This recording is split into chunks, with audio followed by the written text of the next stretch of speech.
Hello everyone, कैसे हैं आप सब लोग। Welcome back to classroom. मैं निखिल राणा। क्लास 12 का अपना जो हमारा मैथ्स का टॉपिक है दैट इज प्रोबेबिलिटी, उसको कंटिन्यू करेंगे। एंड प्रोबेबिलिटी के अंदर हमारी बात चल रही है आजकल मल्टीप्लिकेशन थ्योरम ऑन प्रोबेबिलिटी पर। तो कुछ जो क्लास ये चल रही है मल्टीप्लिकेशन थ्योरम ऑन प्रोबेबिलिटी, इस पे क्वेश्चन रह गए। कंडीशनल प्रोबेबिलिटी हम कर चुके हैं और हम बात कर रहे हैं आजकल मल्टीप्लिकेशन थ्योरम ऑन प्रोबेबिलिटी पर। तो इस पे फोकस करेंगे, इस पे क्वेश्चन करेंगे। हर एक चीज की आपको यहाँ डिटेल दी जा रही है कि आपको कैसे फर्क पता करना है कि क्वेश्चन मल्टीप्लिकेशन थ्योरम और प्रोबेबिलिटी का है या कंडीशन प्रोबेबिलिटी का है। और आगे जाके आप बेस थ्योरम पढ़ेंगे तो आपको ये भी पता लगेगा कि आपको कैसे पता लगेगा ये जो है बेस थ्योरम का क्वेश्चन है या लॉ ऑफ टोटल प्रोबेबिलिटी का क्वेश्चन है। ठीक है, इन पे भी हम अभी आगे बात करेंगे अपने नेक्स्ट वीडियो। तो फिलहाल बात करते हैं इस क्वेश्चन की। क्वेश्चन है probability of solving a specific problem independently by A and B are 1 by 2 and 1 by 3 respectively.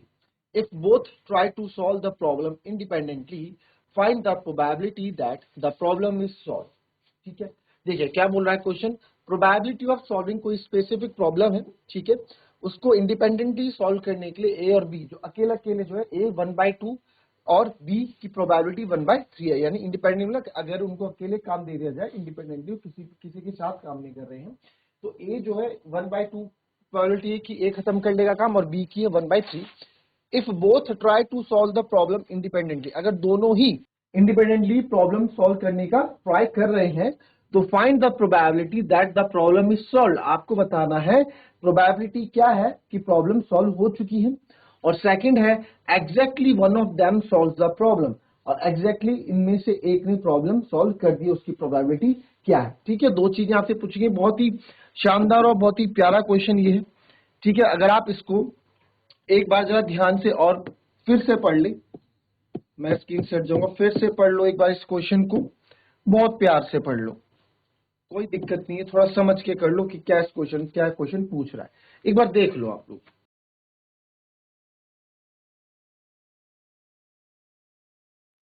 चलिए देख लिया क्वेश्चन, ठीक है। आइए अब देखते हैं जो आपको हमें गिवन दे रखा है, ठीक है, उस पर क्या क्या बात करते हैं। आपको क्या दे रखा है, गिवन है हमें A and B are independent events.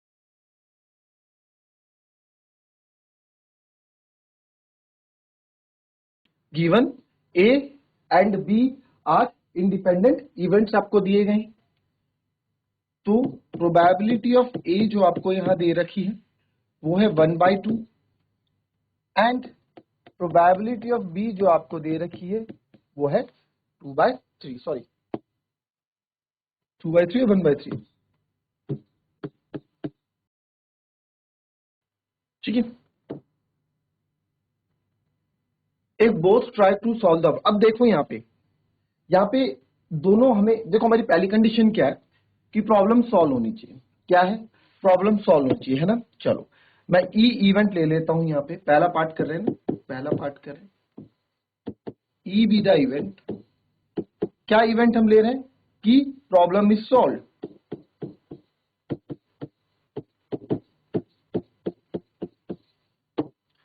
क्या ले रहा हूं मैं, ई एक ऐसा इवेंट है हमारा कि प्रॉब्लम इज सॉल्व। ठीक है, ये हमने इवेंट लिया कि प्रॉब्लम सॉल्व हो गई है, यही तो निकालना है, यही तो हमें निकालना है। पिछला क्वेश्चन आपने देखा लास्ट वीडियो में, हमने कॉम्प्लीमेंट ऑफ ई का यूज किया था, वही चीज आप यहाँ पे यूज करने वाले, वही चीज आप यहाँ पे भी यूज करने वाले हैं। ठीक है, कैसे यूज करोगे देखो, अगर ई सर हमारा प्रॉब्लम सॉल्व है तो ई नॉट क्या होगा, प्रॉब्लम इज नॉट सॉल्व। क्या होगा, प्रॉब्लम इज नॉट सॉल्व, यही होगा ना, प्रॉब्लम सॉल्व नहीं हुई।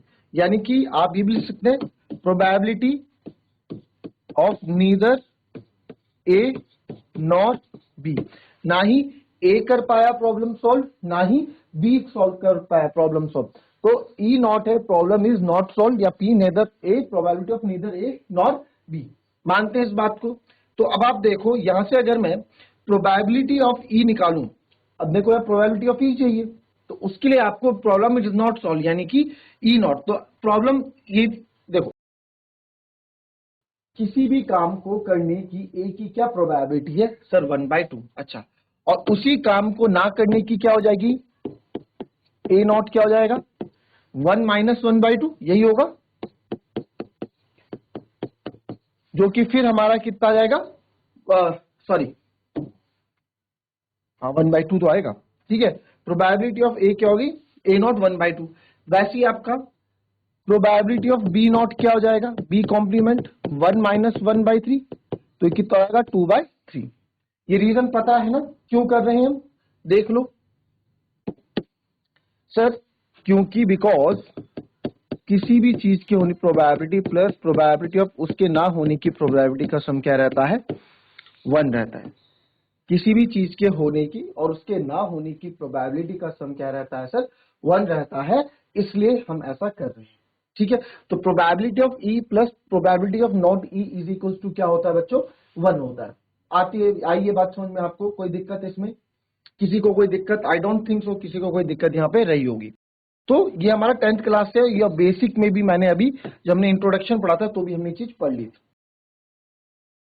तो ये चीज हमको कायदे से इसके नीचे लिखनी चाहिए थी, तो यहाँ लिख देता हूं मैं, दूसरे पेन से लिख देता हूं फिलहाल ताकि कंफ्यूज ना हो। तो ए कॉम्प्लीमेंट क्या क्या है वो भी 1/2 है, और बी हमें करके दिखाना था, ये 2/3 है, ठीक है। करके दिखाना वो आपने वहां सॉल्व कर दिया, कोई बात नहीं, हम यहाँ लिख देते। तो प्रोबेबिलिटी ऑफ ई क्या हो जाएगा, आपको पता है probability of E plus probability of E not क्या होता है, 1 होता है। तो देयरफॉर प्रोबेबिलिटी ऑफ ई क्या हो जाएगा, 1 - प्रोबेबिलिटी ऑफ ई नॉट, ये हो जाएगा। तो सर हमें प्रोबेबिलिटी ऑफ ई नॉट निकालना, ठीक है। ई नॉट या ई कॉम्प्लीमेंट भी आप इसको बोलते हैं। तो ई, तो क्या है 1 माइनस, इसको बोलेंगे probability of neither solve by A या done by A nor by B. ये हुआ इसका मतलब। देखो ई इवेंट तो क्या हुआ कि प्रॉब्लम इज सॉल्व, और इसका हुआ नाइदर सॉल्व बाय, सॉल्व लिख दो, नाइदर सॉल्व बाय ए और नॉर बाय बी। कहने का मतलब है कि problem is not solve, problem हमारी सॉल्व हुई नहीं। ई क्या है, प्रॉब्लम सॉल्व हो गई। ई कॉम्प्लीमेंट क्या, प्रॉब्लम सॉल्व नहीं हुई, है ना। ई कॉम्प्लीमेंट क्या होता है, उसका उल्टा, रिवर्स, है ना। तो ये आपका हो गया। तो अब यहाँ पे प्रॉब्लम इज नॉट सॉल्व, तो यह आ जाएगा 1 - probability of A not multiply by probability of B not, यही तो होगा। Problem solve by A not by B, दोनों से आपसे प्रॉब्लम सॉल्व नहीं हुई, तो दोनों से मतलब आपकी सर देखो, दोनों से प्रॉब्लम सॉल्व नहीं, मतलब सर प्रॉब्लम ना हमारी पी ए इंटरसेक्शन बी, और because both are independent event, दोनों ही इंडिपेंडेंट इवेंट है। ये देखो क्वेश्चन में इंडिपेंडेंट है, ठीक है, दोनों ही इंडिपेंडेंट है। तो आपको पता है कि sir probability of A intersection B या ए एंड बी जब इंडिपेंडेंट है तो क्या लिखते हैं, ऐसे ऐसे लिखते हैं ना। और इसके ऊपर ये है तो आप भी ऐसे और ऐसे कर दो, और यहाँ पे हमने कर दिया डायरेक्ट। चलो यही बता देता हूँ, है ना, यहाँ देखो इसको यही लिखना और कुछ नहीं करना।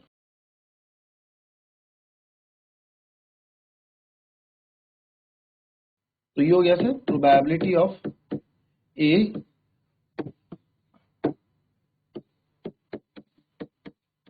Not multiply by probability of B not.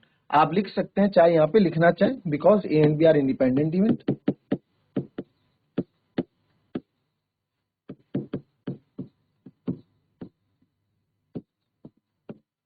Because A and B are independent event, ठीक है। तो सर अब यहाँ पे बस लगा दो 1, बी ए नॉट क्या था 1/2, और बी नॉट क्या था हमारे पास 2/3। तो आप इसको जब करेंगे सॉल्व, तो 2 3 जा 6, या फिर उसे 2 कट गया 1 - 1/3, तो ये फाइनल आ जाएगा 2/3। तो प्रोबेबिलिटी ऑफ ई यानी कि प्रॉब्लम सॉल्व होने की, प्रॉब्लम सॉल्व हो जाएगी, उसकी प्रोबेबिलिटी क्या है 2/3 है। उसकी प्रोबेबिलिटी क्या है 2/3 है, ठीक है। ये है बच्चों आपका पहला तरीका इसको सॉल्व करने का। अब बात करते हैं दूसरे तरीके से हम इसको कैसे सॉल्व कर सकते हैं। ठीक है, पहले मेथड 1 इसको आप लिख लो, फिर मेथड 2 पे बात करेंगे।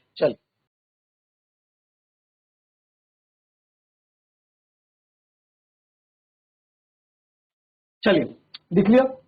ठीक है, अब इसका दूसरा मेथड देखें, मेथड नंबर 2 पे बात करते हैं।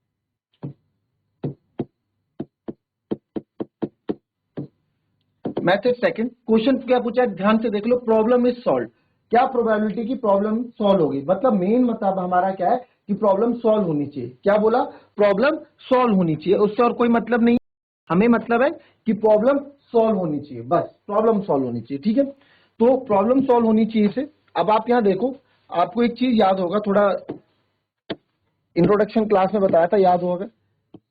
इसका मतलब क्या होता है, एंड, जिसमें इंटरसेक्शन मतलब एंड, ये एंड दिस, इसमें हम क्या करते हैं, मल्टीप्लाई।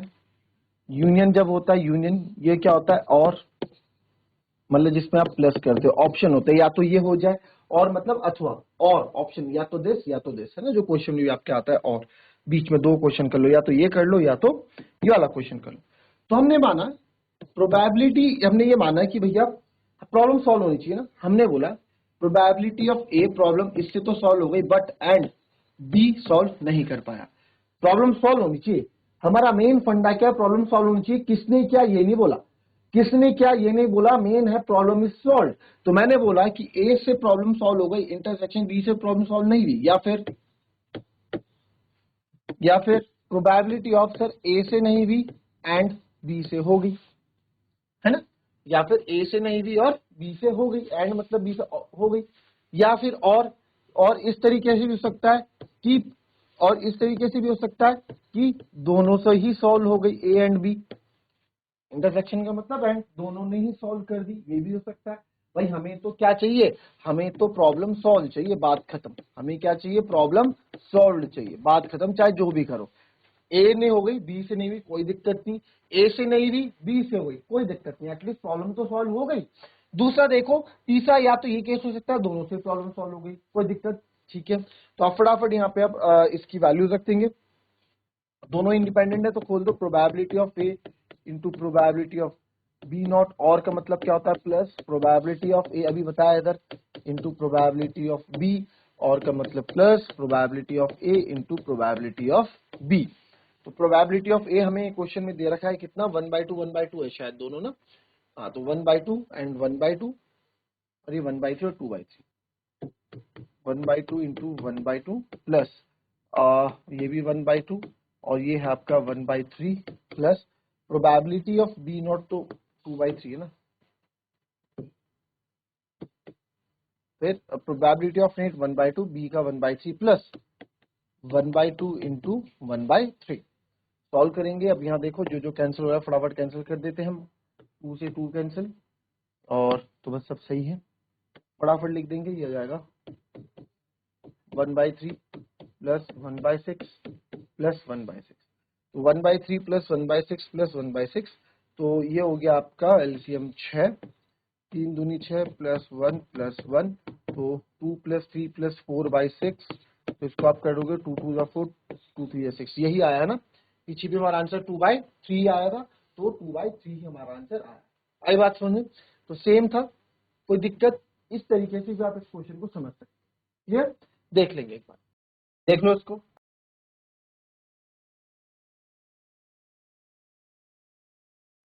चलिए कॉपी कर लिया, दूसरा पार्ट देख लेते हैं इसका, शायद दूसरा पार्ट भी पूछा है क्वेश्चन में। क्या बोला गया है कि exactly one of them solves the problem, क्या probability, find the probability that exactly one of them solves the problem. तो ये मेरे ख्याल से आंसर आपको आता है, क्यों, क्योंकि हमने दूसरे पार्ट में सेम ऐसी तो किया था, exactly one of them solve the problem, कोई एक प्रॉब्लम सॉल्व कर दे, कोई एक, जरूरी नहीं है कोई एक प्रॉब्लम सॉल्व कर दे, exactly one of them solves the problem, तो बहुत इजी है बच्चों, देखो यही तो है, यही तो बन रही condition, exactly one of them solve the problem, A यहाँ सॉल्व कर रहा है, बी नहीं कर पा रहा है, या फिर सर ए नहीं कर पाएगा, बी कर लेगा, exactly one of them solve the problem, यही तो है कंडीशन, है ना, या तो ये कर ले या तो वो कर ले, तो इसकी भी दो कंडीशन आपकी बनेगी, सेकंड पार्ट की भी क्या बनेगी सर, या तो आप बोल दो प्रोबेबिलिटी ऑफ ए, सेम वही लिखेंगे, एंड बी नॉट कर ले, प्लस, और लिख रहे थे ना आप, और भी लिख सकते हैं, या सर प्रोबेबिलिटी ऑफ ए नहीं कर पाएगा, बी कर लेगा, बस एग्जैक्टली वन ऑफ देम, दोनों में से कोई एक सॉल्व कर ले, बात खत्म। उसने इस चीज की प्रोबेबिलिटी पूछी, ये नहीं पूछी कि दोनों ही सॉल्व करने की, दोनों ही सॉल्व कर लेंगे उसकी प्रोबेबिलिटी नहीं पूछी, उसने बोला एग्जैक्टली वन ऑफ देम, आप बताओ। तो ये आपका हो जाएगा probability of A into probability of B not plus probability of A not into probability of B. तो प्रोबेबिलिटी ऑफ ए है सर 1/2, ये था 2/3 प्लस ये था 1/2, ये था 1/3। तो इसको जब आप कैंसिल करेंगे 2 से 2 यहाँ कैंसिल, तो हमारे पास जो बचेगा क्या बचेगा 1/3 प्लस 1/6। तो 1/3 प्लस 1/6 आप इसको हम सॉल्व करेंगे, दिस विल बिकम 6 और 3 2 ज़ा 6 एंड प्लस 1, तो 3/6 और प्रोबेबिलिटी आ जाएगी 1/2। क्या आएगा इसका आंसर 1/2 आ जाएगा। क्लियर, देख लेंगे एक बार।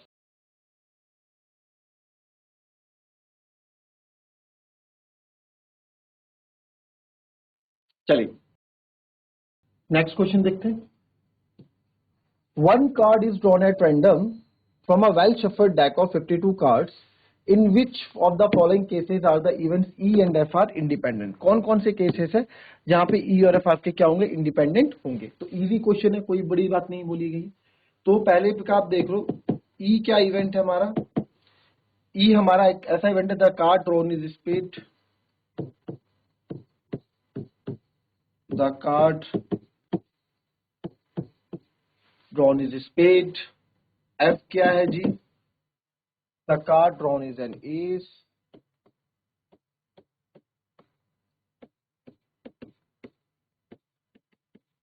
the card drawn is an ace। ठीक है, ये दो है सर हमारे, ये हमसे बोला गया। ठीक है, तो आपको पता है अगर ये इंडिपेंडेंट होंगे, समझ रहे हो, अगर ये इंडिपेंडेंट होंगे तो आपको पता है ना क्या होगी कंडीशन, और इंडिपेंडेंट के इनकी कंडीशन क्या होगी, probability of E into probability of F, यही तो होगी। Probability of E into probability of F आएगा, तो हम बोल सकते हैं कि हमारी इस कंडीशन को फॉलो करेगा, तो आप बोल सकते हो कि ये क्या है, इंडिपेंडेंट इवेंट आपका बन रहा है। तो इसके लिए आपको क्या करना पड़ेगा, इसके लिए सर हमें प्रोबेबिलिटी ऑफ ई निकालनी पड़ेगी। तो E the card drawn is spade, कितने स्पेड होते हैं, कितने स्पेड होते हैं, आपको कार्ड का फोकस, कार्ड का पूरा पता है, अगर कार्ड नहीं पता तो मैं यहाँ कार्ड समझा दूंगा, अगर कार्ड आता है तो अच्छी बात है। कितने पत्ते होते हैं स्पेड के, 13। अच्छा, सबसे पहले ये होता है, चलो यहाँ से शुरू कर लेते हैं इस तरफ, है ना। तो आप यहाँ देखो, पहला पार्ट हम करें, नंबर ऑफ सैंपल स्पेस कितना है सर, टोटल कितने कार्ड्स होते हैं, 52। ठीक है, स्पेड में कितने होंगे, the card drawn is spade. ठीक है, कार्ड ड्रॉन इज स्पेड में कितने होंगे, तो E event number of elements in E कितना होगा जी आपका, the card drawn is spade, sir 13 पत्ते होते हैं स्पेड के। ठीक है, the card drawn is an ace, ace मतलब क्या होता है, इक्का, तो कार्ड ड्रॉन इज एस, कितने एस होंगे, 4 एस होंगे भाई, एक स्पेड का होगा, एक क्लब का होगा, एक हार्ट का होगा, एक डायमंड का होगा। ठीक है, तो ये आपका ये हो गया। ठीक है, नाउ प्रोबेबिलिटी ऑफ ई क्या हो जाएगी सर, 13/52 यानी कि 1/4। वैसे ही प्रोबेबिलिटी ऑफ एफ क्या हो जाएगा सर, 4/52 यानी कि 1/13, है ना। और मेरे को ई इंटरसेक्शन एफ भी चाहिए, तो सर ई इंटरसेक्शन एफ में आप देखो, ई इंटरसेक्शन में आप देखो, अच्छा ई इंटरसेक्शन एफ क्या होगा, अब देखो आप, वहां स्पेड के पत्ते और यहाँ चारों क्या है, इक्के हैं, तो एक इक्का स्पेड का भी होगा, तो यानी कि number of element in E intersection F, आप चाहें तो ई इंटरसेक्शन एफ में मैं बताऊंगा क्या होगा, एस ऑफ स्पेड क्या होगा, दोनों के अंदर कॉमन होगा, तो number of elements in E intersection F क्या आ जाएगा, 1/52 आ जाएगा। सॉरी, ये तो प्रोबेबिलिटी, ये 1 आ गया, तो probability of E intersection F क्या आ जाएगा, 1/52 आ जाएगा, है ना। Number of elements in E intersection F is 1 और प्रोबेबिलिटी कितनी चाहिए, 1/52। ठीक है, तो देयरफॉर इस कंडीशन में लगा के देखेंगे, नाउ देयरफॉर आप नाउ या फिर कुछ P probability of E intersection F equals to probability into probability of F, ये हमारे पास 1/52 आया, और प्रोबेबिलिटी ऑफ ई हमारे पास था 1/4 और वो है 1/30, 1/4 इंटू 1/30। तो 1/52 इज इक्वल्स टू 1/52। तो because left hand side equals to right hand side, ये भी लिख सकते हैं, या फिर because it satisfy the condition, जो आपकी कंडीशन है उसको सेटिस्फाई कर रहा है, therefore it is an independent event. ये क्या है हमारा इंडिपेंडेंट इवेंट है। ठीक है, हम बोल सकते हैं कि ये हमारा क्या है, इंडिपेंडेंट इवेंट है। ठीक है, कोई दिक्कत इस क्वेश्चन में? इजी है, कोई दिक्कत। ठीक है, चलिए सेकंड में आते हैं। The card drawn is black and F the card drawn is a king. ठीक है, ई इवेंट क्या बोला? The card drawn is black. चलो, इन्होंने बोला है कि ई इवेंट है। अब ये सब हमें देखो,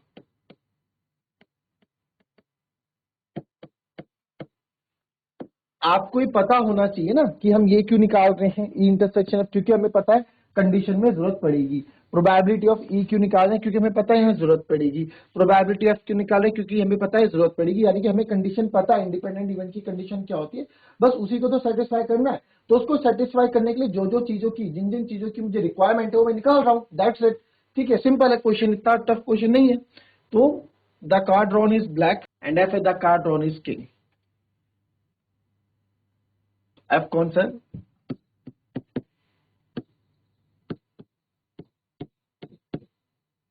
the card drawn is king. ठीक है, the card drawn is black. Black कितने होते हैं बच्चों? नंबर ऑफ एलिमेंट्स इन ये कितना हो जाएगा? 13 पेड़ के ब्लैक होते हैं और 13 क्लब के, ना, चिड़िया और हुकुम जिसको आप बोलते हैं। तो 13 + 13 यानी कि 26। और number of elements in F, F king, कितने बादशाह होते हैं? 4 बादशाह होते हैं, है ना। एक स्पेड का, एक क्लब का, एक डायमंड का, एक हार्ट का। तो कितने होते हैं सर? 4 आपके यहाँ पे किंग हो गए। ठीक है, ओके। तो प्रोबेबिलिटी ऑफ ई क्या हो गई सर? प्रोबेबिलिटी ऑफ ई, तो प्रोबेबिलिटी ऑफ ई हो गई 26/52, यानी कि जिसको आप 1/2 बोलेंगे। और प्रोबेबिलिटी ऑफ एफ कितना हो गया? ये हो गया 4/52, जिसको मैं 1/13 बोलूंगा। और सर ई इंटरसेक्शन एफ भी तो चाहिए होता है। यस, ई इंटरसेक्शन एफ भी चाहिए होता है।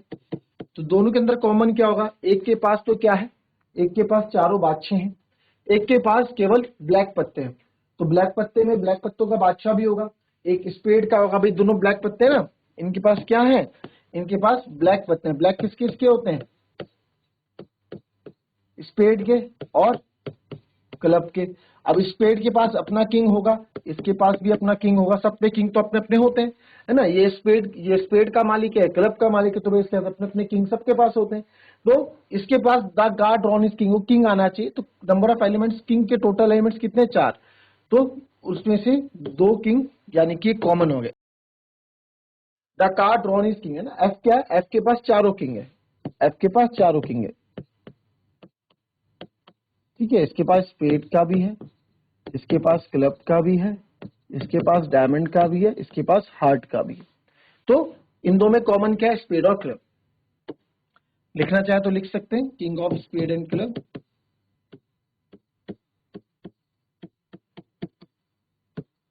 तो इसकी नंबर ऑफ एलिमेंट्स कितने हो जाएंगे जी इसमें? सर 2। प्रोबेबिलिटी क्या हो जाएगी जी इसकी? 2/52, यानी कि सर 1/26।